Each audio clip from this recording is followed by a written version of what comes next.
welcome back, everybody, to Strangest Species, episode 11.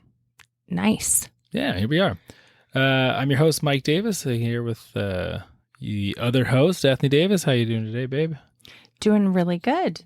Yeah, got to do yoga with my 9-year-old.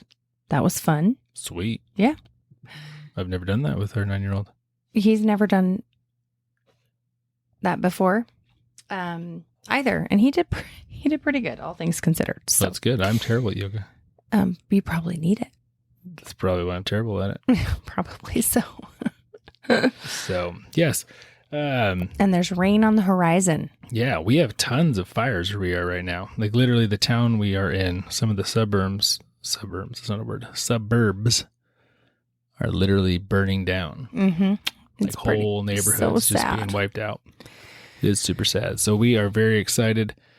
We're actually supposed to get rain tonight from Hurricane Hillary. We live up in Washington, almost up to Canada. And so this hurricane/tropical storm that hit California last night is now going to bring rain our way. And for us, it is like the greatest blessing ever because we have serious fires here. And it's just kind of interesting to me how it's a massive storm that causes damage in one part of this country and a much needed reprieve from the fires and heat here. So interesting. Extremely interesting. So quick reminder, Ethne, do you know what we're talking about? No. So if you're new, and we have lots of new listeners, I want to welcome them. We have new listeners last week from London, from Spain, from Saudi Arabia, as well as many, many new cities across the United States and Canada. So we want to welcome everybody. If this is your first time or you're relatively new. But yeah, the way this works, I bring a story, some kind of crazy something about humans, and Ethne is along for the ride with all of you. She has no idea what I'm talking about, which is the vast majority of our relationship, and she's just going to react. So you ready to go? I'm ready. That's not true, though. I understand mostly what you're saying. I mean, you do mumble, but I'm fluent in mumblese now. This is true. Mm-hmm. You can, you're welcome. Thank you. So we're going to start today's story across the pond, as they say, in England in 1967 with a man by the name of Francis Chichester. Chichester. Have you ever heard that guy? No. Me either. It's just fun to say. It is fun to say. So he was the first person, but he was a guy, to ever sail around the world alone. Very interesting. Yeah. He did have to stop one time quickly in Australia, but he sailed the whole world. It took him 9 months by himself on his little... Only one time? He only had to stop one time for provisions? Mm-hmm. No. Yeah. I don't believe it. Well, believe it. I don't believe it. Well, you should. 9 months? I mean, what did the guy eat? You take it all, you load it up, man. And you're just ready to rock and roll. You would never have fresh fruit or vegetables, literally ever. They'd have a lot of canned stuff, I presume. Oh, gross. So, okay. Anyways, that's not the important part of today's story. To me, The already, that's of, it is important. 9 months? Yeah, 9 months. Ugh. So, when he arrived home in England, he was greeted by 250,000 people. Wow. Yeah. So, yeah, no one thought originally it was going to be such a big deal, but it turned out to be a really big deal. He was knighted there soon thereafter. Just because he went around the world? The first guy to ever do it by himself. I know, but I mean, I don't even know what it means to be knighted anymore because some of the things I hear for people getting knighted, you're like, what does it even mean to be a knight? What does that even mean? They have to say sir before they say your name, which is pretty cool. Is that about it? Sir no idea. Michael. Does that make you feel special? Well, I'm not a knight. I know, but if I said it like that, like Definitely. sir, okay. I got knighted. You have to call me Sir Mike all the time. No, I wouldn't. Yeah, that's how it works. I mean, Sir Elton John. You can't just say Elton John. Yes, you can, because I don't live in England. Well, that's true. Okay. But you are part of the Commonwealth. I mean, half. You're halfway part of the Commonwealth. Yeah. I'm dual. So it was a really, really, really big deal. Much bigger than anyone expected. He became a national hero. So the next year, in 1968, a British newspaper, the Sunday Times, decided that they were going to host the first ever nonstop solo around the world sailor race. A race around the world. Sailor race Sailing. Works. Yeah, that works. By yourself. That works. All right, as long as everyone knows what I'm talking about. So it was an interesting setup for the race. There was no qualifying event. Anybody could sign up and do it. You could have joined the race. I could have joined the race. You have no sailing experience. I have no sailing experience. I feel like we might have died. Yeah, we would have. But there was no requirement. That was the big thing. The only stipulation was, and it wasn't like a normal race where someone shot a gun off and participants all left at the same time. Started at the same time. Yeah, Oh, interesting. You just had a window. You had to leave within these certain start dates in the summer to make sure that you were passing through the really treacherous southern seas down around the bottom of the world. At the right time. In nicer weather, Okay. right? So the race was not necessarily the first one to finish, but rather the fastest time. Gotcha. Does that make sense? So You might whenever be the you first started, guy to leave, but that doesn't necessarily mean you're the fastest. right. Or you might be the first one back, I guess, but that doesn't necessarily mean you're going to be the fastest time. And so that's kind of where they started. The winner was going to win what was equivalent to about $90,000 today. So there was a good chunk of change on the line. I mean, yeah, $90,000 I would take. Yeah. I mean, if I knew what I was doing, I would sail. I actually had a friend whose family, I mean, they didn't do the whole world, but like for high school, they just like took her out of high school and just started sailing with her and her brother, even though there are like 7 or 8 siblings. They were the only 2 at home, I think. And I mean, that's what they did for like a year. Isn't that crazy? It is crazy. I have the small sailboat merit badge. I don't know why I'm laughing at that, except for I never knew this about you. Yeah. Yeah. You'll have to tell me more about that later. I think I got the whole merit badge in like one afternoon. Yeah, it's I don't pretty. think it was really complex. We did have to flip our little sailboat. With the capsize whole it. with Yeah. the whole big thing up and Then flip it back over. And you had to be careful when you flip it back over because the mast thing will come flying around at you. like it went into the water all the way around or just sideways and back up. I don't know if it was all the way upside down. It's my early teenage years. I don't remember. Wow, I'm so proud of you. It's so Yeah. cool that you're an Eagle Scout, you know? I know. Okay. What are we talking about? $90,000. Yeah, the prize money is what got me hooked. Yeah. So 9 men entered the race. Again, you got to remember, the year before was the first time this had ever been done. And actually, it wasn't even done because he stopped once in Australia. So in theory, this had never been done. A solo trip around the world without stopping by yourself. So this was also a race to do that. So there were 9 guys who entered the race. All of them were very accomplished sailors, except for one. A guy by the name of Donald Crowhurst. Maybe he just really needed money, like me. Like when I heard $90,000, I was like, I'm there. You're there. So he was an amateur sailor. So he probably had his small sailboat merit badge.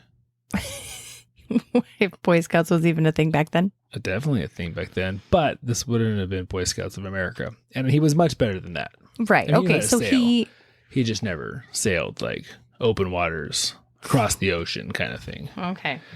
But Donald Crowhurst, he's going to be kind of he's the main part of our story today. So he was a middle-aged dad of 4. He owned a struggling business that manufactured navigation equipment. In the 50s, he had joined the Air Force. He was an engineer for the British Air Force. So he's a really smart guy. Yeah. Sounds like it. Essentially, he was just like your next door neighbor. Dad of 4, cool guy, own a business, really smart. But he definitely was struggling to make ends meet. His business wasn't doing super well. He was struggling to provide for his family. I mean, I told you it was the $90,000. It really was. Yeah. And I think there was another part of him too, where, and I can kind of relate to this at times, he probably kind of felt life had passed him by.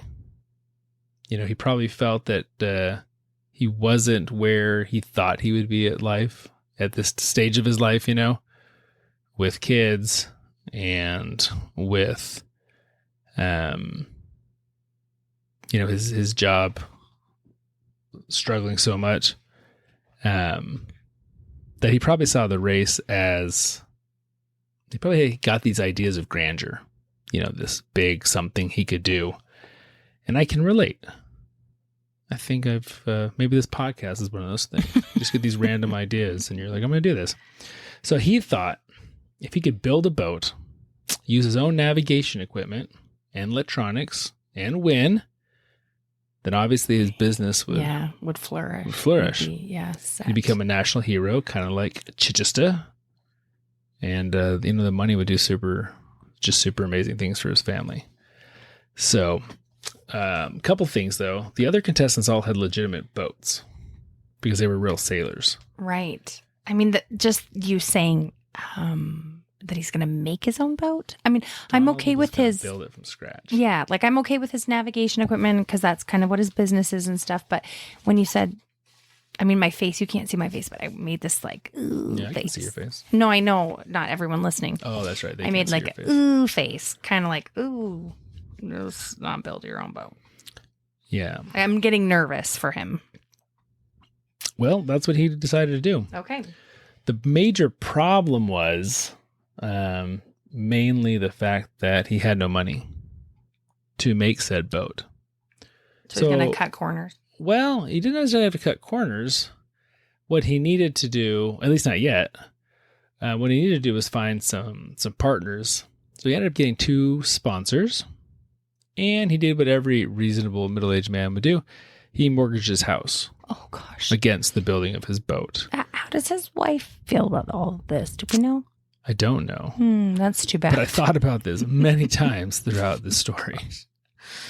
Like, first of all, his wife is like, oh, yeah, just, make your own boat. We have 4 kids. Don't worry about it. Kids aren't that important. And just be gone for, 9 months-ish.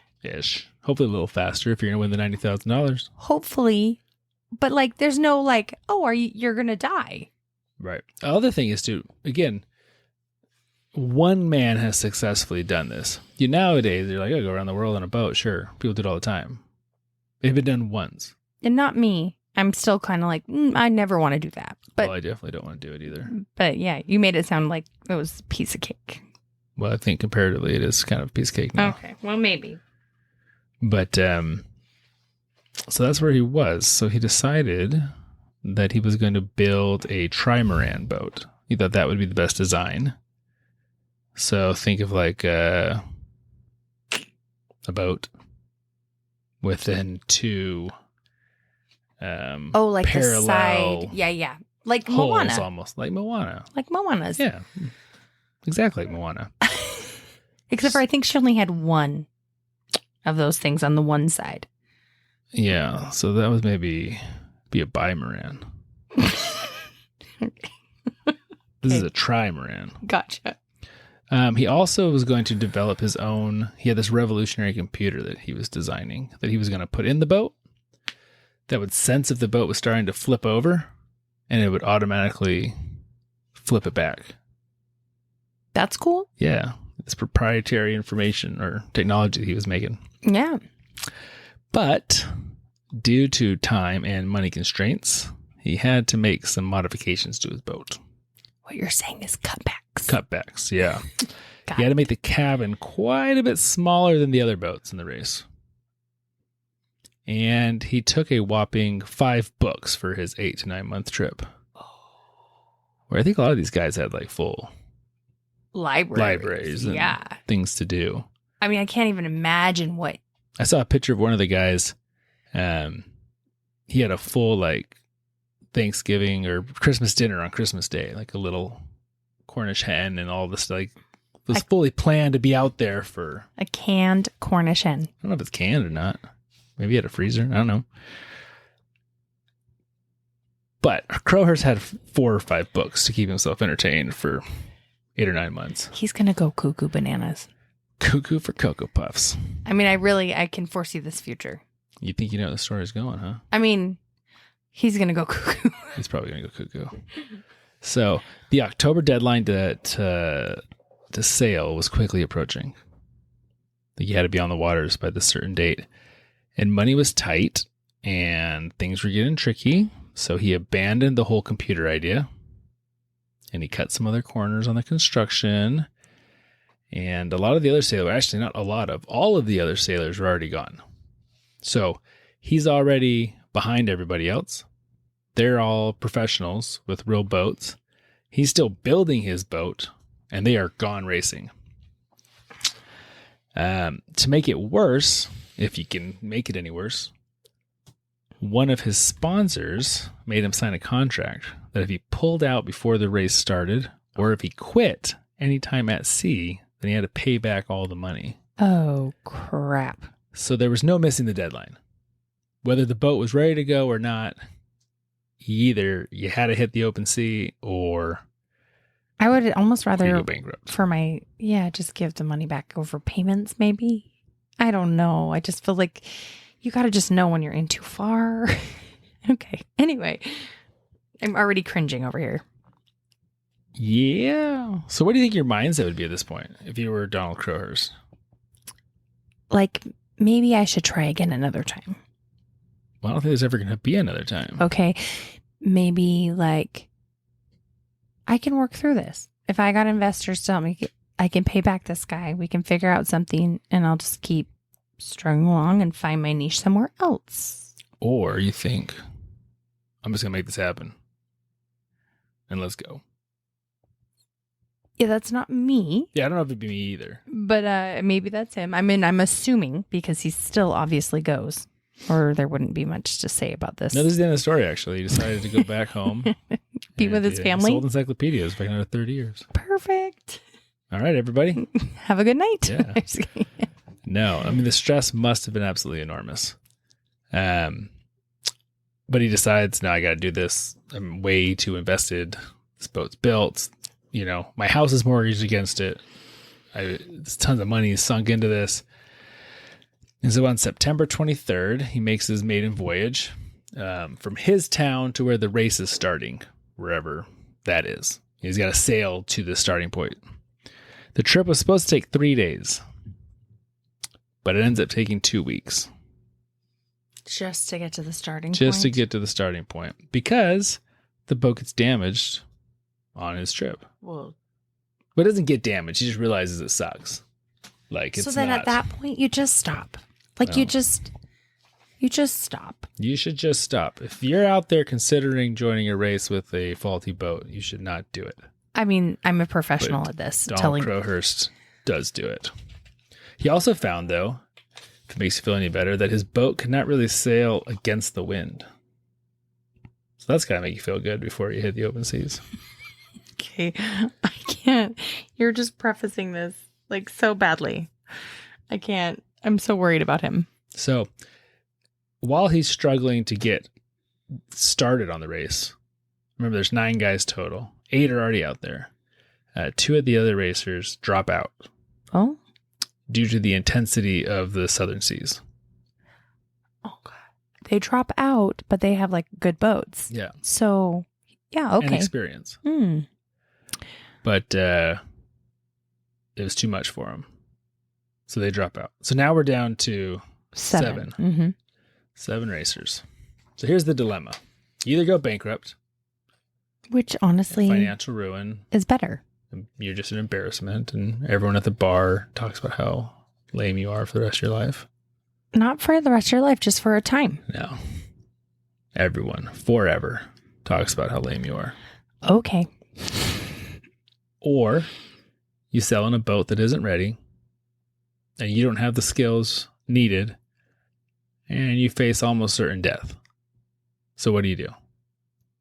Again, you know what you do. What does Donald do? He goes. He goes. Of course he goes. Yeah, it's kind of funny. When he actually officially started the race, he didn't even get over the horizon before he had to stop and fix his boat. So like everyone was watching him from like the beach and stuff, fix his boat, and then he takes off. I can't imagine what his wife is like thinking at this point. Maybe their marriage was on the rocks. Maybe. And so she's like, hallelujah. This guy's going. Yeah. I don't even know. Got good life insurance. Oh, gosh. So the way the course is set up, Donald was supposed to sail from England down the Atlantic and then go around the Cape of Good Hope below Africa. So towards like Australia. Mm-hmm. That stretch would take a few thousand miles. And then that was a really bad spot. Those southern seas are the ones that made the other guys drop out. The waves down there get about 30, 40 feet high. You know, so we're talking like 10, 11, 12 meters for our metric folk out there. For everyone else but the United States. Well, most listeners in the U.S. But for everyone else But but the United States. And for you. And for me. Yeah. Okay. So then you would sail a few thousand miles, get past New Zealand, start across the Pacific, which is large. Very. Until you get to the bottom of South America. You have to go around Cape Horn. Mm-hmm. That's the most treacherous part of the journey. Okay. And then head back up the Atlantic. When they say England. treacherous, they're literally just talking about the size of the waves. Yeah. And the amount and the frequency. Yeah. But it's waves specifically. Like it's not killer narrow. whales. It's not like rocky. It's just the size of the waves and not getting like capsized. As far as I know. Okay. So that's what he's going to do. I'm literally a nervous wreck for this man. Okay. Well, let's find out what happens. So I don't even know if I want to know. He's heading down the South Seas. His boat is literally falling apart. And he's just in the nice, calm Atlantic, heading down. And he writes in his own notebook, in his logbook, that his chance of survival is 50-50. I don't even think it's that good. I mean, this guy's crazy already because it's not even 50-50. So what did I say he left? He left in September? Well, and then it took him 2 weeks to get to the starting point. Right. So I don't even know. Anyways, by November, he's noted the following issues in his logbook. You ready? Okay, I'm ready. He has no working electronics. Like no navigation?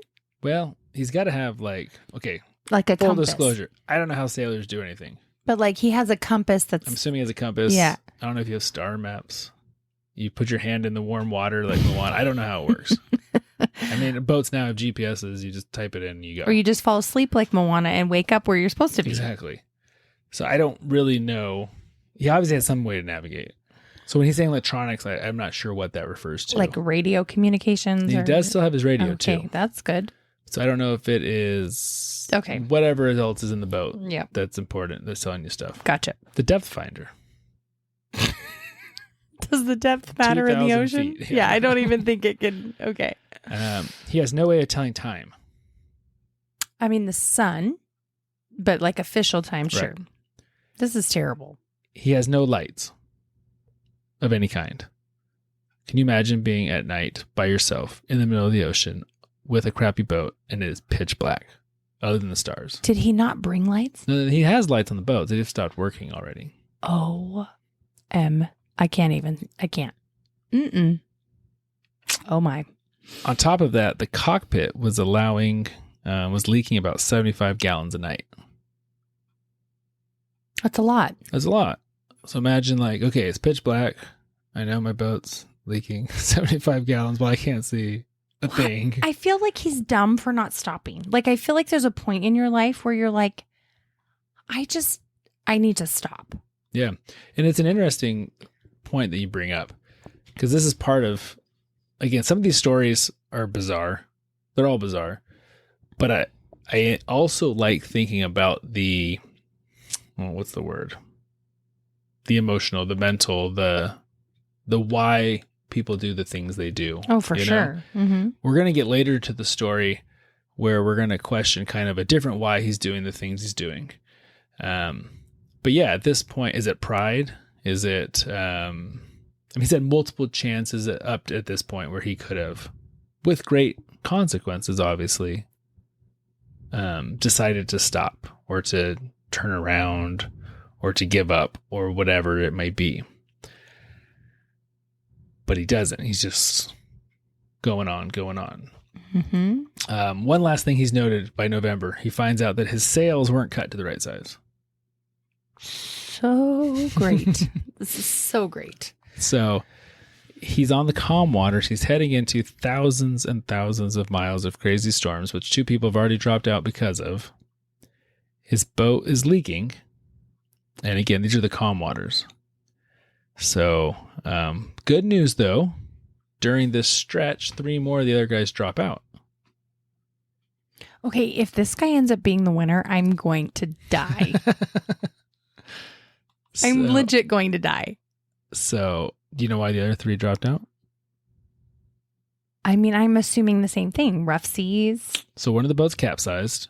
Oh, geez. Like he actually died? No, I don't think he died. I think he was able to radio. For help. Yeah. Okay. Like someone's actually kind of monitoring them? Or sure. is there? I mean, they have radios. There's Coast Guards. There's. Okay, cool. I mean, there's no one like following them. Right, but sure, I mean, it's kind of amazing. They actually have to be radioing in their coordinates every day. So, which is interesting because the ocean is so huge, and I don't know what the U.S. or the Coast Guard, not U.S., but any Coast Guard would have been like back then. But I mean, if your boat capsizes, you're just going to be floating in water for, I would assume, hours. I would assume so too. In what I would assume if your boat capsizes, treacherous waters. Yeah. Unless like you were in a big storm and your boat got broken and you made it through the storm and now it's nice and calm and you just need help and you're like, okay, I'm done. Like my boat's wrecked. Right.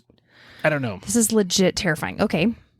One of the other guys quit because he had a stress-induced ulcer from the storms. Yeah. I have an ulcer just listening to this guy. And then the last guy quit because he was so terrified after 27 straight days of massive storms that he's like, this is not worth it. I mean, this is where I feel like this man should have been. But luckily, Donald Crowhurst hasn't gotten there yet. It's like he's missing some brain cells. So, okay. Within weeks of him starting, we've got, how many is that? 5 of the contestants have dropped out. There's only 4 left. Here he is shoveling pails of water out of his boat all day and sitting in the dark all night. He's averaging a whopping 60 miles a day, which is not a lot. Yeah, no, not at all.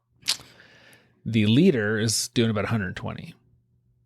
So he's going half the speed of the guy who's winning the race. Mm-hmm. I'm predicting the future. Okay. He's going to meet a friend and join up with him, and then they're going to do it together. Oh, that's good. But then it wouldn't be a solo race. Well, okay, they're going to switch boats. The other guy's going to go home. Yep. Let's find out if Bethany's prediction is right. I can't handle it. It's like driving me crazy. I think some mermaids are going to come up and get like him. Peter Pan. Yeah. I was also thinking I feel like every episode we have a Disney reference. Maybe I'm wrong, but I also Definitely thought have a lot of movie references. Yeah. also thought of Inside Out, like, the fear and disgust and all the different, characters. Mm-hmm. Like, where is this man's fear guy? Like, he doesn't have one. He's missing it. Yeah. Must have fallen off the side of the boat. Like, self-preservation is just... Anyway, okay, keep going. All right. So, he's going pretty slowly. But he's still contemplating because he's going so slow that he's got lots of time to think. Do I drop out? Yes. And lose everything? Yes. And become a laughingstock? Yes. Or do I sail into the storms and pretty much certainly drown? No. Or do I come up with another plan? Yeah. He's going to find another boat. He's going to pirate another boat. I'm telling you. You're right. He becomes like the biggest pirate in the 1960s. It's like Captain Jack Sparrow. I'm just kidding. He doesn't do that either. Okay. All right. Let's go. Let's hear this. The next day, he reports his coordinates, and he is now going 243 miles per day. So he went from going half the speed of the guy in the lead to now he's doubled the speed of the guy in the lead. This is fishy. Overnight. This is fishy. It is fishy. So what's happened? I don't know. I have no idea. Literally, he's on the back of a giant stingray. That's correct. You figured it out again. I have all the answers. Yeah. No, so he came up with this brilliant plan. He was just going to sit tight in the Atlantic, never go around the bottom, wait a few months, make it look like he was doing really well, and then at some point say, oh, my ship's broken. I've got to stop. So he's lying about his coordinates? Mm-hmm. So he starts sending in false coordinates. Which is terrible, because then if something happens to him, no one knows where he is. This is true. A little risky. So he makes 2 logbooks, one with his fake coordinates and one with his real coordinates. And he's just going to wait it out, which kind of seems smart because, okay, he can save face. He can go home a hero, say, look, I was kicking butt. I was doing awesome. And then my boat took on water. And yeah, but the people that are, whoever is doing the coordinates is going to know this guy is full of crap, or something magical happened, like he hit a submarine and is riding on the back of a submarine. I mean, I don't know. It just doesn't make any sense that they're going to believe him. But anyway, okay. Well, after a little while of doing this, another problem arose. Mm-hmm. With his little plan. And that is, oh, shoot, I can't call in saying I've been, capsized or whatever, because every day I'm getting farther and farther from where everyone in the world thinks I am. So if I call in that my boat's sinking, they're going to know that I've been lying because I'm still bobbing around off Argentina or wherever instead of being over in the Indian Ocean. So he's got himself in another pickle here. This guy's killing me. So what do you do now? Is he? You said he's a smart guy, but I'm starting to think that he's not smart. I don't know what he does. This is literally he's good at building electronics. Maybe not as good as people skills. Okay. I can't handle this. Okay. So what would you do? I would stop. Well, you would stop because you're smart. He doesn't do that. He doubles down. He comes up with another plan, a better plan. Okay. Oh, gosh. Are you ready for this plan? I mean, I'm trying to be. So he thinks, okay, I'll just do this instead. I'll just hang out in the Atlantic.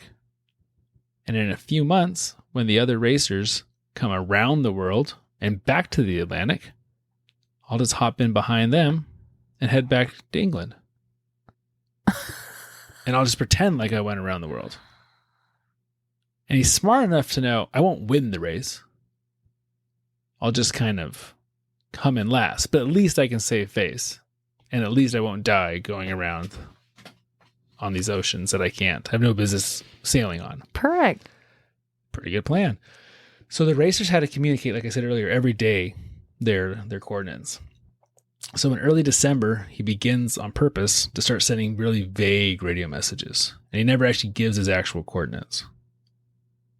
Because he can't, right? And before long, everyone back at home thinks he's just kicking butt.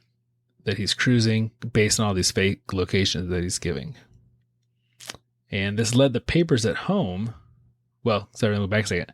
So in January, he decides to pretend like his radio is completely broken. And he stops sending any communications. It just goes dark. Mm. But based on the fake locations he's been giving everybody, they think he's just kicking butt and he's cruising. Because they're just assuming he's keeping up the same speed and following the same path because they can't hear from him. And so at home, you've got all sorts of just crazy, excitement going on. It's a grand jubilee because they're speculating he's kicking butt. And in reality, he's just sitting there by himself, bobbing around in the Atlantic Ocean and hoping to pull off this master lie and kind of starting to lose it. Well, yeah.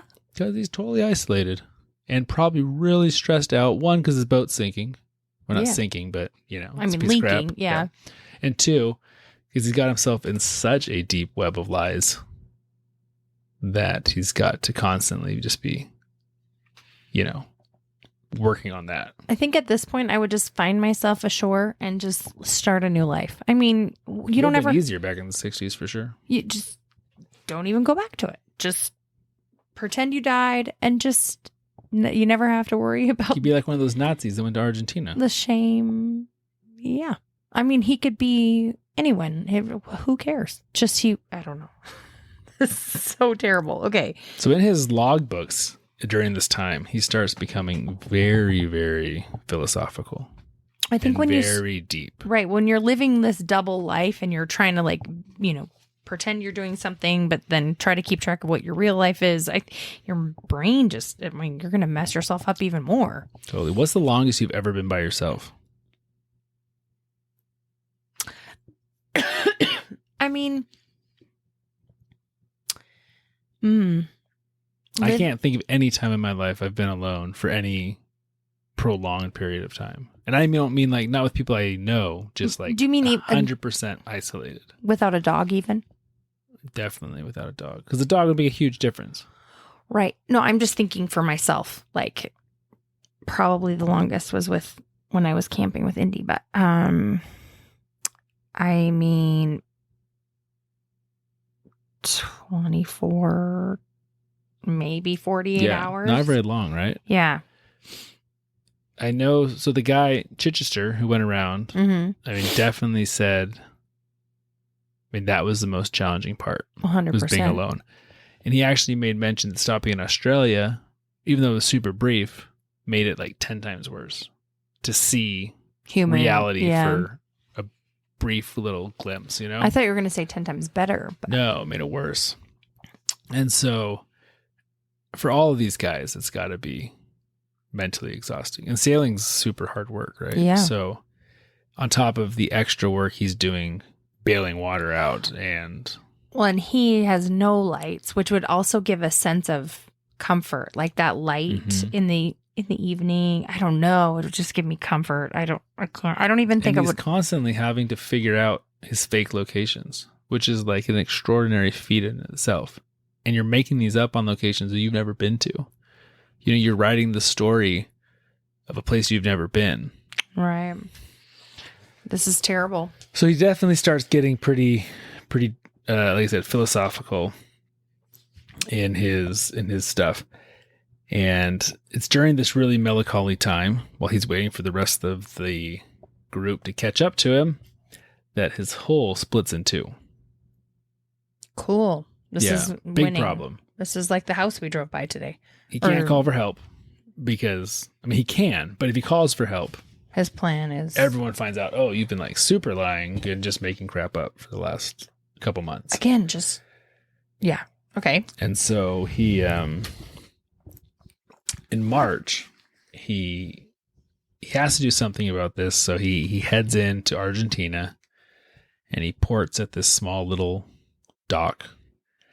And the Coast Guard there make note of it, like in retrospect. He does a good job concealing who he is, what's going on, anything like that. In retrospect, they're like, oh yeah, we saw him, whatever. We helped him fix his boat. They were super friendly. They were super glad to help him. And again, this is a chance. He's on land. Yeah, this is a chance to make it right. We talked earlier about, the mental state. Is it your pride? Is it your whatever? So here we are again with a second, a very fixed decision point. I can make it all right now. It's going to ruin everything. It's going to cost me everything I have, but I get to keep my wife. I get to keep my kids. I get to keep my life, or I go back out. And I guess at this point, he's still thinking he can pull this off, this charade, this coming in last. And so he has this chance, but he doesn't take it. Okay. He goes back to the sea. All right. And at this point, he's only days really away from the other sailors coming back his around. Location. Yeah. Okay. Does he know this? Yeah. Okay, well, that's good. He knows this. He also knows that when he gets back, the judges are going to strictly scrutinize the logbooks of the winner to make sure it was all legit. But he thinks, if I come in last, I'll turn in my logbooks. They'll look at them, but they're not going to go through them with a fine Choose come. Thank you. Mm-hmm. That's what I was looking for. Mm-hmm. Because why would they? I have no prize. I have no whatever. So once the other 3 sailors pass him, and again, when I say pass him, I mean, they do pass him, but they don't see each other. I mean, they're so far out in the ocean. He flips his radios back on, and everyone's super elated to know he's still alive and still racing. I mean, he hasn't talked to his wife, he hasn't talked to anybody in months. They don't know what's happened to him. They're just hoping for the best, right? And so he's a couple days behind the other sailors. Like, he keeps just his distance, and things actually seem to be going pretty okay. Like, he's going to pull this off. He's going to be slower than all of them, but he's going to survive. And things were good until they weren't. And the other 3 racers ahead of him, in first place was a guy by the name of Knox Johnson. In second place was a guy by the name of Mortissier. He was from France. Sounds very French. And third was a guy by the last name of Tetley. Like Tetley tea? I don't know what that means. Tetley tea. The tea brand? Oh, sure. Yeah, okay. Like that. Okay. I have no idea. All right. Yes. So he's hanging out behind these other 3, couple days. Things are going well. And Mortissier, the guy who's in second, the Frenchman, just suddenly turns around and starts heading back. And turns out that he hated society. He hated people.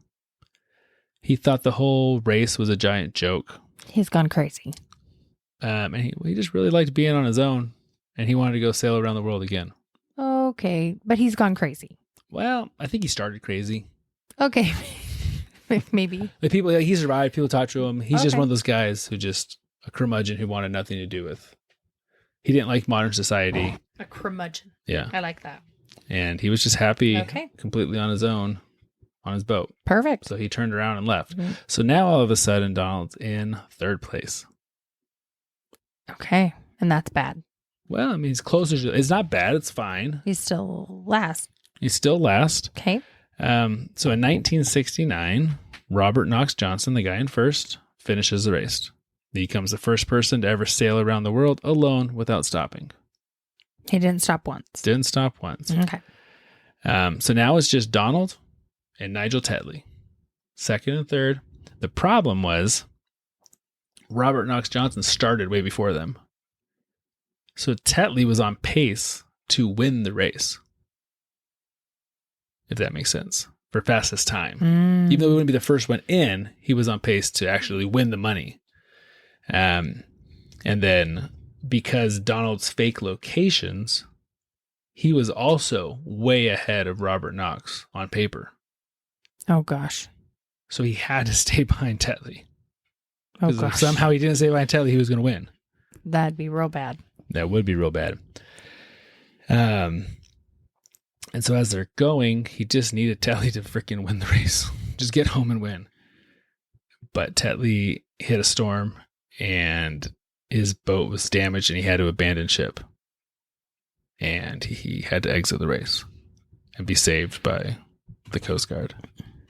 And so now it's just Donald. And he's in a massive world of hurt because he's on his way home based on his false locations. He was winning and he was going to win the $90,000. This is awesome. All because only one other person had actually finished the race. Of the 9, 7 of them at this point had dropped out or decided to go keep sailing the world because they hated the world. And so his publicist, so at this point his radio, he's already radioing, right?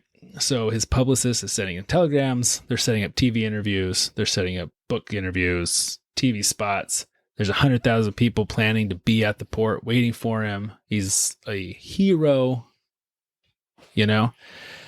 But he knows his logbooks are going to expose him. Like, he knows he can't actually go there. Or again, he always can. That's still always an option. But it's going to cost him everything and a giant embarrassment. And so now he's got another decision to make. At this point, he really, really, really wants to talk to his wife. And his radio legitimately breaks. Oh, it legit breaks now. And he cannot call home. He can't call anybody. And he's on his own. And so he turns around and he starts drifting west. Because he doesn't want to deal with it. Because he doesn't want to deal with it. Oh my goodness. And this is the first time he wanted to talk to his wife. Yeah. This is so crazy. And so as he drifts, he writes about 25,000 words. Okay. Of just kind of these abstract thoughts. I like to write.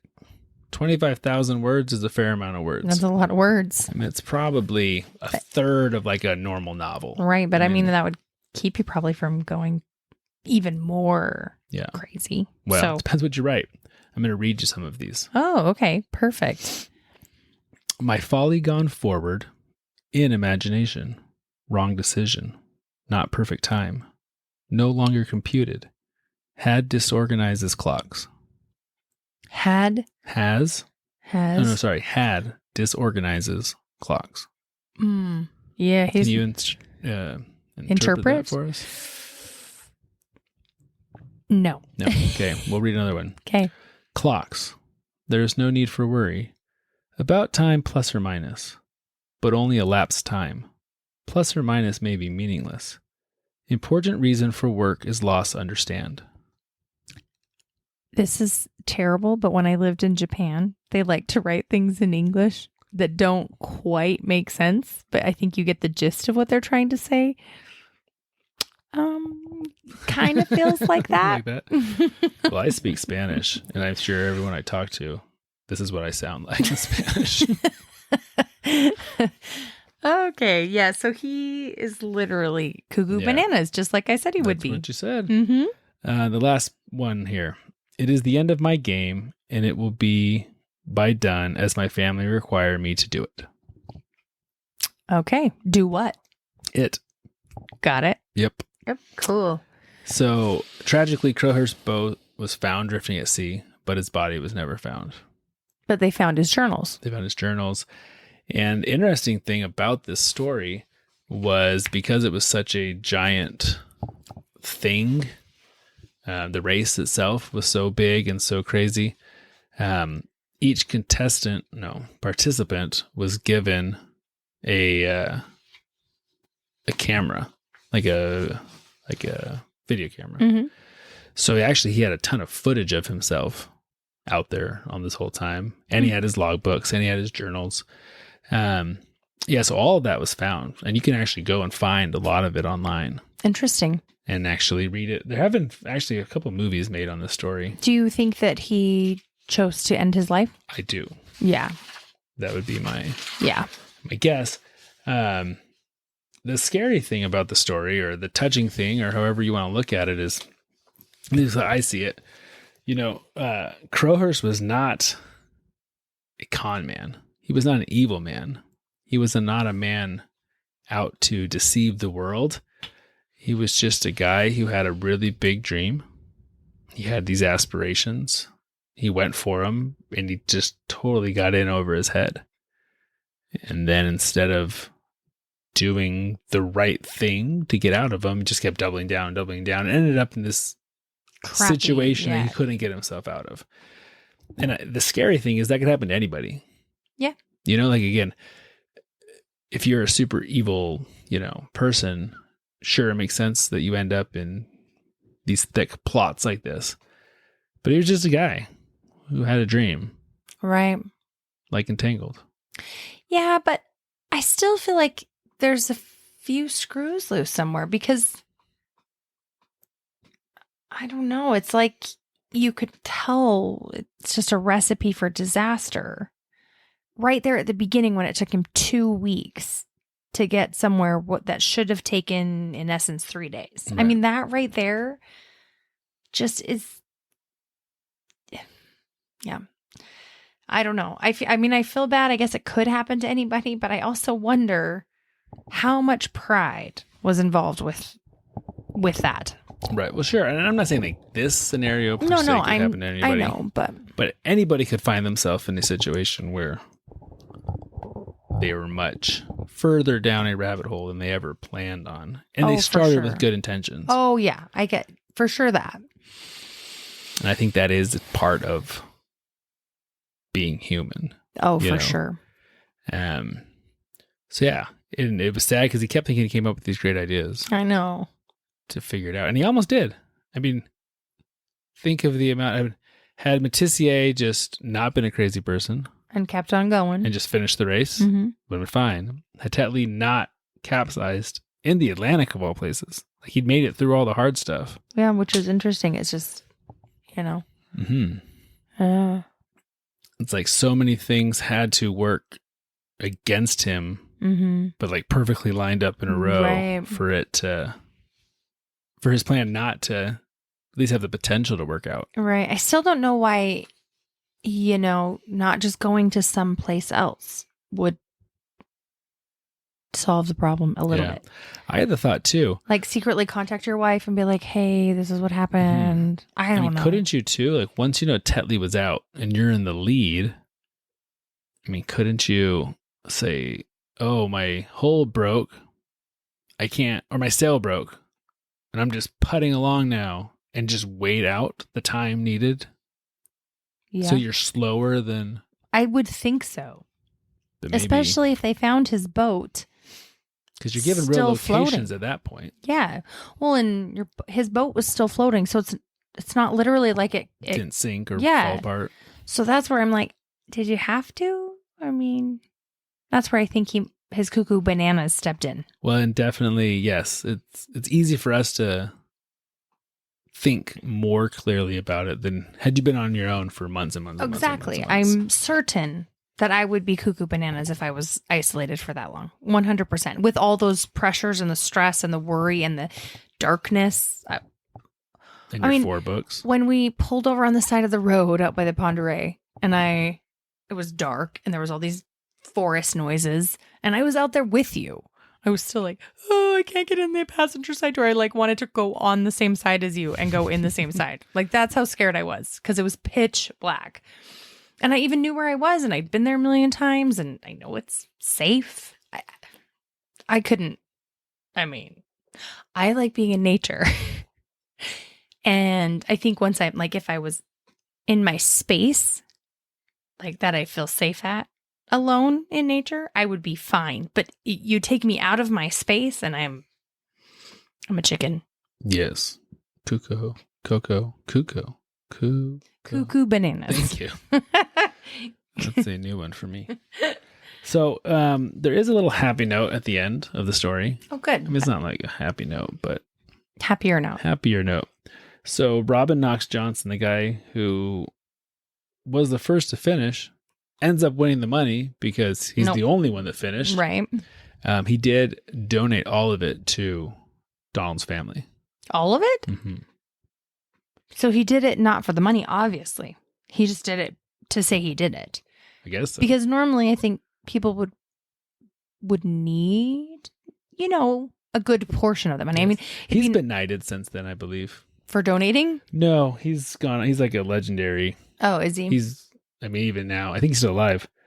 And even now, he's still racing around the world, sailing and doing things. And he's just a legendary. That's kind of amazing, though, that he gave all of it. I could see a good portion or a good chunk, but the fact that he didn't need any is pretty impressive. But then that also so in a way, Donald won. His family got the money that he was out to get from the beginning. I guess so. But I guess that comes back to the comment, I'm worth more dead than I am alive, because I've heard that before. It's kind of yeah, but would we rather have you alive, and just suffer through all the things? I guess you'd have to ask his family that, but. Yeah. But interesting, just this interesting story of the human mind. Human mind going crazy, isolation, getting yourself in bad situations. Yeah. And sailing around the world by yourself. Doesn't sound fun to me. Not me either. My small boat sailing merit badge is pretty fun. Yeah. My tiny boat that I can see the sides of the water at all times. Makes me feel good inside. So I'm good with that. Perfect. Well, All right. everybody, thank you for listening. Again, as always, if you like the podcast, please share it. Please rate and review it. If you would like to get a hold of us, you can do so at strangestspecies@gmail.com. If you think you have an idea for a show, let us know. Also, there's a Facebook group, Strangest Species. They're on Facebook. So please reach out. Let us know what you think. Let us know, like I said, if you have any ideas. And we will be back with you next week. Mm-hmm. Until then, stay strange, everybody. See ya.